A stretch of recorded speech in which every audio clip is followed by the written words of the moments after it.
Recent Iranian actions involving a provocative ballistic missile launch and an attack against a Saudi naval vessel conducted by Iran-supported Houthi militants underscore what should have been clear to the international community all along about Iran's destabilizing behavior across the entire Middle East. Instead of being thankful to the United States in these agreements, Iran is now feeling emboldened. As of today, we are officially putting Iran on notice.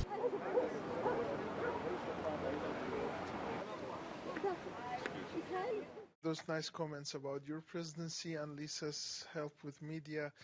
Look, on Iran, well, you see, the problem here now is that some of us, and that includes my own country, came in without much information on this.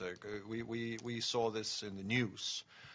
And with all respect to serious journalists as yourselves, it's not enough just having read that in one or two outlets to make a complete, analysis or assessment. So we were just keen to get an update this morning, and I think other countries like had the same position. Some didn't even speak on it because they were just hearing this a little bit for the first time. So that's why there weren't any decisions taken. But for sure, this is worrying. I think those who spoke were expressing this concern. If these reports are true, this is a serious escalation, and that's not what this region needs. And it's a little bit an exception to what has been a pretty good implementation of the agreements up to now. Of your country on your national capacity, there seems to be... I am not aware, and I think we are not aware of any new information on the reported missile, but it's certainly true that a few countries in the deliberations this morning said that it was confirmed, the missile launch. But I just don't have any further information than those couple of delegations that claim that this is now confirmed. So it may well be the case. I'm not questioning that. And I said if it's confirmed, then it's serious and it needs to be looked at. My name is Errol Avdovic, writing for the Public Press. And Iranian lawmakers have voiced their all-out support for the country's missile program. In a statement, more than 220 lawmakers said the opposition of other countries towards the Iranian missile capability does not follow any logic. They reiterated that the country's missile tests are not in violation of any UN Security Council resolution. The legislators said Iran has always been against the use of weapons of mass destruction and that the country's missile program is the sole approach against any foreign aggression. They called for boosting Iran's defense capabilities as a requirement for national security.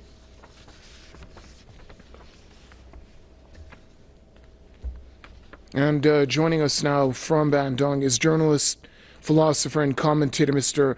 Andrei Volchek, who's here to offer us more insight on that story. Mr. Volchek, welcome to the program.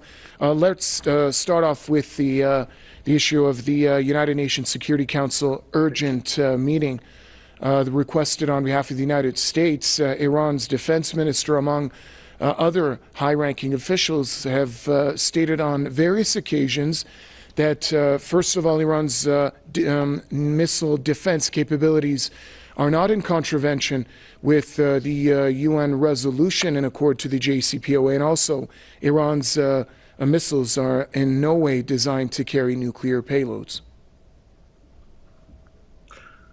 Well, exactly. I mean, we have, again, absolutely absurd situation. We have, United States, we have Saudi Arabia, Israel conducting deadly attacks, deadly war all over the world, and particularly in the Middle East. And we have Iran, which is in compliance with the agreements and resolutions passed by the United Nations, but as always, the West is trying to find some faults in the countries that it does not necessarily consider to be their allies, and countries that it ostracized for many years. So, in fact, I think the United States and other Western countries are looking actually for some excuse to escalate the anti-Iranian sentiments within its own public and in the United Nations and so on. Iran is absolutely correct to be concerned about its security, given the past 20 or more years of interventions and being a victim of many different attacks, directly militarily attacks, or also the terrorism that was conducted against the country. So it is all right to actually defend itself and to test weapons that could actually make it capable of defending itself, and also to send a message to the world that it's not going to be ostracized and intimidated, and that it is strong enough to actually defend itself in coalition of the countries that are actually standing against the Western imperialism. All right, thank you very much, Mr. Andrei Volchek, joining us from Bandung. Iran says it has intrinsic and inalienable rights to conduct missile tests in self-defense. Iran's foreign ministry spokesman stressed that no country or world body is in the position to question Tehran on its missile activities. Now, Bahram Qasemi insisted that Iran will not seek permission from anyone when it comes to self-defense. He reiterated that Iran's ballistic missiles are not designed to carry nuclear warheads, and thus the UN Security Council Resolution 2231 does not apply to them. The document, which was adopted after the signing of Iran's nuclear deal in 2015, calls for Iran to refrain from activity related to nuclear-capable missiles. The remarks come after the United States claimed that Iran has recently tested a ballistic missile and requested an urgent Security Council meeting.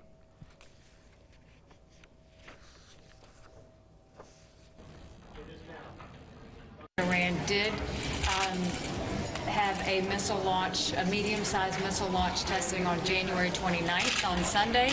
That is absolutely unacceptable, and we wanted to bring that, and we wanted to do it urgently. What we know for a fact is that Resolution 2231 basically said that they could not go forward with ballistic missile testing. You will see us call them out. Haley added that the U.S. would strive to make sure that countries were not providing Iran with the materials to make a weapon. She made the remarks after a closed-door Security Council meeting. The Council, however, recommended that the matter of the alleged missile launch to be studied on a committee level. British UN envoy Matthew Rycroft also expressed, quote, very significant concern about the alleged missile test.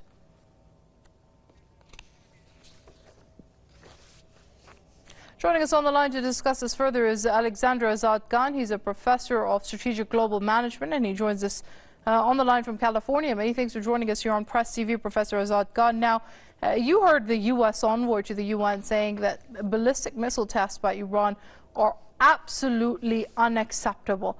What do you say to that? Well, before I get into that, I'd like to reiterate what was said. Iran does have intrinsic and unalienable rights to defend itself. And then to answer your question, Ambassador Haley is being untruthful, and she knows she's being untruthful. They like to change the narrative into making this issue from an intrinsic and unalienable right for Iran to defend itself into the fact that Iran wants to be offensive, and nothing could be further from the truth. As you stated, UN Security Council Resolution 2231 specifically states this. However, the problem, Kenny, seems to be that we are going from somewhat of a reconciliatory administration, President Obama's administration, and I emphasize the word somewhat. We are going from that administration into a very hawkish, aggressive, and the type of administration where Mr. Trump thinks he can renegotiate everything as if it's some kind of a real estate deal. This is international law, and it's specifically stated that Iran can defend itself. How So, else would Professor Iran defend Azad Khan, let me itself? just jump in there. Do you think that the U.S. Let me finish, please. administration under I need Trump to is finish now my point. building a case to show that Iran may be in violation of the UN Security Council resolution and the JCPOA in order to renegotiate it? Let me finish my point before I answer that. Iran is, the West and NATO knows Iran cannot defend itself with its outdated F-4 and even F-14 jets. So this is crucial to the Iranian defense. Now, what was your question again? I asked you, Professor Azad Khan, is that are we seeing Trump's administration building a case against Iran, showing as though it is in violation of JCPOA in order to renegotiate it? Absolutely. They're using this as a leverage, Kenny's. They're going to try to use anything else as a leverage too, to basically have the upper hand to renegotiate it. But it's not going to hold water. It's not logical and it's not legal. And if we have seen anything from the Trump administration within the past few days, is that they have no understanding of international relations. They don't even have an understanding of domestic issues. So they're going to try to act illegally for the sole purpose of shaping the narrative and for the sole purpose of psychological warfare to make Iran look like the aggressor. Whereas in reality, it's Washington and it's Mr. Trump's administration and his secretary, Ambassador Haley's rhetoric that is very aggressive and corrosive. And everybody knows that. Well, this does go in complete violation of that spirit of the JCPOA, of course, where we saw session after session between ministers of the P5+1 and Iran trying to build that confidence and trust in order to bring about this deal. They don't care, Kenny's. This is an administration, this is an individual who wants to do away with NATO. And maybe that would be a good thing. But I take him at his word. I take him literally. He wants to not only renegotiate this, now he's saying he wants to renegotiate JCPOA, but before that, during his campaign months, he said this is the worst deal, not just for America, but in history. We have to take him seriously and we have to take him literally. He actually thinks he can renegotiate this. Like I said, he's a businessman. That's what he does. He doesn't have an understanding of international relation agreements. And what's worse, it's his advisors who are motivating this.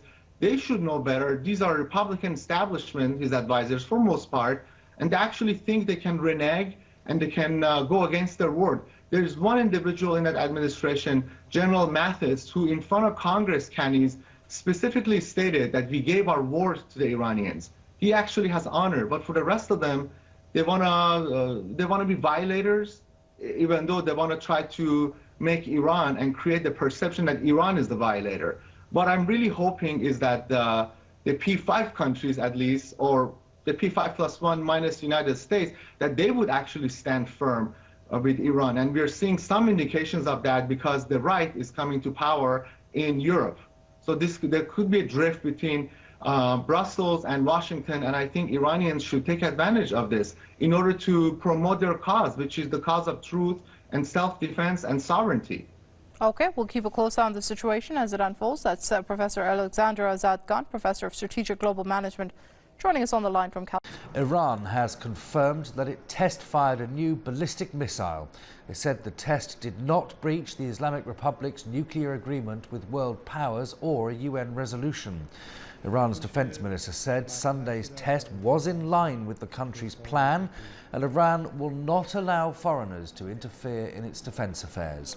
A US official said Iran test-fired a medium-range ballistic missile on Sunday and that the missile exploded after travelling. US National Security Advisor Michael Flynn has claimed that the US has put Iran on notice for the recent ballistic missile launch. Flynn made his remarks at the daily White House press briefing. He also noted Trump's disapproval of Obama's agreements with Iran, including a deal to lift economic sanctions, suggesting the new administration might take a harder line. Some believe Flynn's words could backfire and trigger Tehran to further resist. The White House declined to say whether a military option would be taken, adding that the process of formulating a response is still underway. Our top story, Iran's defense minister, Brigadier General Hossein Dehran, says Tehran will not allow any foreign intervention in its defense affairs. Tehran has confirmed reports of a recent missile test and said it has been in line with the country's defense programs, which did not violate the nuclear deal signed between Tehran and the P5+1 group. He noted that Iran's missile program aims to protect its national interests, saying the country will not stop developing and reinforcing its defense capabilities. The remarks come after the U.S. requested an urgent Security Council meeting regarding Iran's ballistic missile tests. Iran says that its ballistic missiles are not designed to carry nuclear warheads, and thus the UN Security Council Resolution 2231 does not apply to them. The document, which was adopted after the signing of Iran's 2015 nuclear deal, calls for Iran to refrain from activities related to nuclear-capable missiles.